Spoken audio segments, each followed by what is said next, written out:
There are very few African-American men in this country who haven't had the experience of being followed when they were shopping in a department store.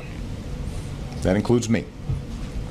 There are very, very few African-American men who haven't had the experience of walking across the street and hearing the locks click on the doors of cars. That happens to me, at least before I was a senator.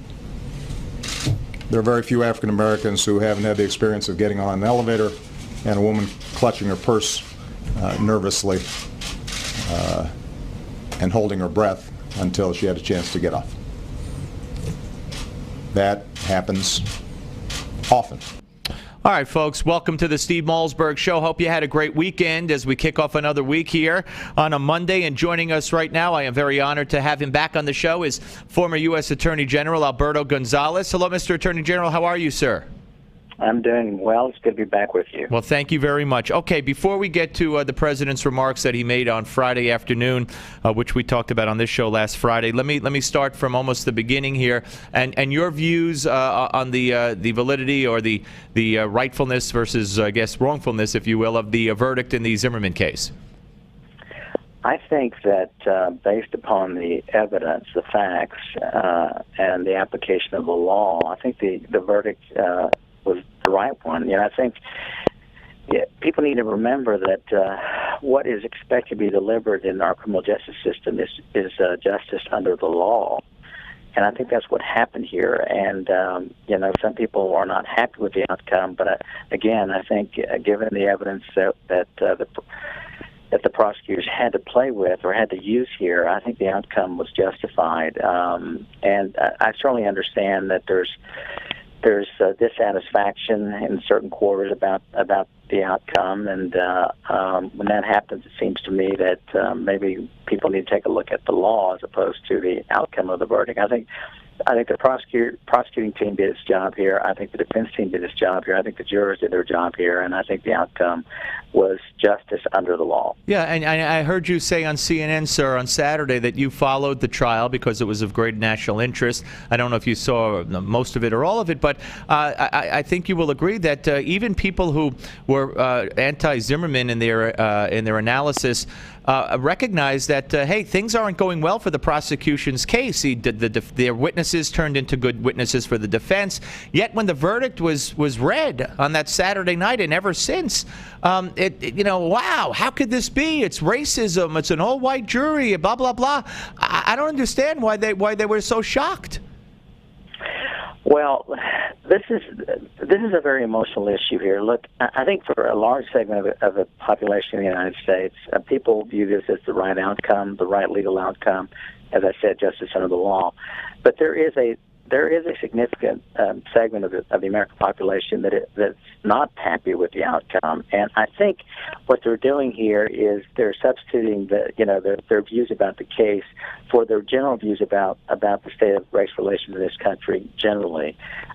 People too easily forget that, in fact, George Zimmerman was Hispanic, and this was not a white on black situation, and people seem to forget this was not a stand your ground kind of case, and yet people are talking about the validity or the worthiness of stand your ground laws in various states around the country. So, people are acting emotionally because a young man tragically died, and it's understandable that people would be unhappy with not knowing why. I mean, it seems rather senseless, and they want to hold someone accountable, and I understand that. I understand it can be very, very emotional, and for that reason, I think people have been critical of the president coming out and speaking about this case. I disagree with some of what the president said, but I think given the fact that apparently a significant number of the African American population is unhappy with what's going on here, that I understand the president coming out and saying something. I was going to ask you, sir, if you think it's wise for the president to dabble,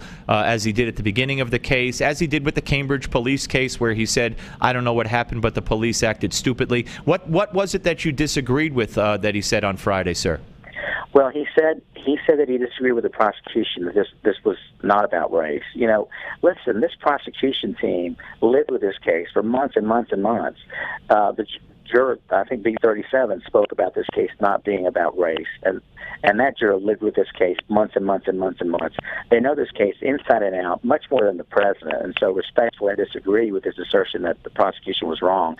This case was not about race. And Angela, I'm sorry, go ahead. Go ahead. No. I was going to say Angela Corey herself, right after the verdict, said it's not about race, and the media has hidden this very well. But Fox News down in Florida had an interview with a black male alternate juror who said he agreed with the verdict. So I mean, if they wanted to try to quell this, the media could at least use that to try to do that, but they don't want to. Right, and so in any event, there's been a conflation here. I mean, what's been conflated is the fact that you've got an outcome in this case, which by most legal experts is the right outcome, and you've got dissatisfaction within the African American community about race relations generally, and we can make significant improvements, it seems to me, in with respect to race relations. But people are sort of confusing the state of race relations today with the outcome of this case. And while I understand it because there is frustration in the African American community, quite frankly, it's not legitimate as far as I'm concerned in terms of there being a relationship to race relations and what happened in this case. I think whoever was on top of George Zimmerman, whether that person had been African American, white, or Hispanic, if in fact the facts are as George Zimmerman described, and this person is on top of George Zimmerman and beating his head against the sidewalk, that person would have been shot. It didn't matter that he was African American. That person would have been shot. And so it was not, as far as I can tell, as far as I know, because Trayvon Martin was not killed because he was African American. He may have been profiled initially because he was African American. Maybe George was suspicious or, didn't like what was going on there. But based on what the facts seem to show, that's not why he was shot. Right, and let me ask you, we're talking to former U.S. Attorney General Alberto Gonzales here on the Steve Malzberg Show. Jesse Jackson himself has been quoted as saying at this stage of his life when he walks down the street at night and he sees, he looks behind him and he sees that the voices he heard are coming from white men, he's relieved. The facts of the matter is that even the president acknowledges a disproportionate amount of crime in the black community. He blamed it on the past, but whatever the blame is, don't people, and again, profiling has been turned into a dirty word by what happened on the Jersey Turnpike. To me, that wasn't racial profiling. When state troopers stop someone to harass them, that's against the law. Police, people, everyone, we profile everything every day, and if police couldn't profile racially and otherwise, they couldn't make arrests. So my point is, how outrageous is it that people are afraid or take a closer look at people that they know disproportionately commit a good deal of the crimes? Well, again, we're trying to talk about this in a way that's rational, but I did agree with the president's comments that this has to be taken. I mean, trying to understand the reaction in the African American community requires an understanding of the context. The verdict, I think, triggers a sort of a deep-seated fear in African Americans who have been mistreated historically in this country, and there's no question, there's no denying that. It's hard for us to understand that, although being Hispanic, I'm aware of some of the concerns and fears that President Obama spoke about, because that certainly has existed and still exists today in the Hispanic community. So I think we need to be.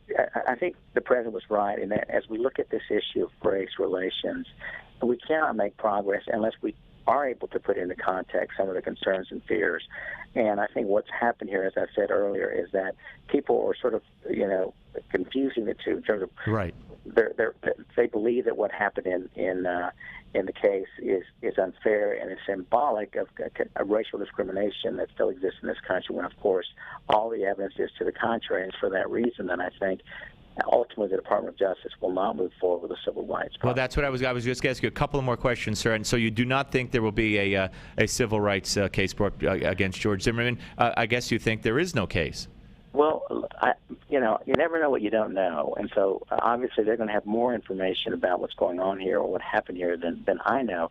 And the other thing we have to remember is that there may be information or evidence that the prosecution or the defense could not get into the trial, and the investigators at the FBI may have access to that information, and on the basis of that information, they may say, okay, we believe we can make a case, we believe we can get it in a federal suit, and they may go a different direction. So I don't want to say that it's a slam dunk, they're not going to go forward. This is, as I said in my in previous interviews, this is a high-profile case, and I think the department is smart to make sure they've done everything they can do or should do in investigating this matter to satisfy people that there is no violation of federal law here. But based on what I know, I think it's a very high hurdle for the department. Two more questions, sir, very briefly. The appropriateness of Eric Holder, the man who holds the position you formerly held, saying before black groups, I'm very troubled by the verdict.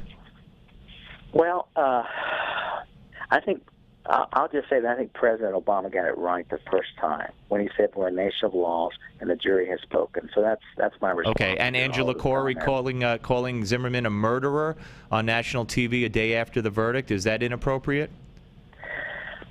I think depending on your definition of murder, I think it is inappropriate. But again, I think the day after the verdict, everyone emotions are raw and there's a lot of tension, and I think that reflects sort of an emotional outburst. But listen, we are a nation of laws, and the jury has spoken. They heard all the evidence. Right.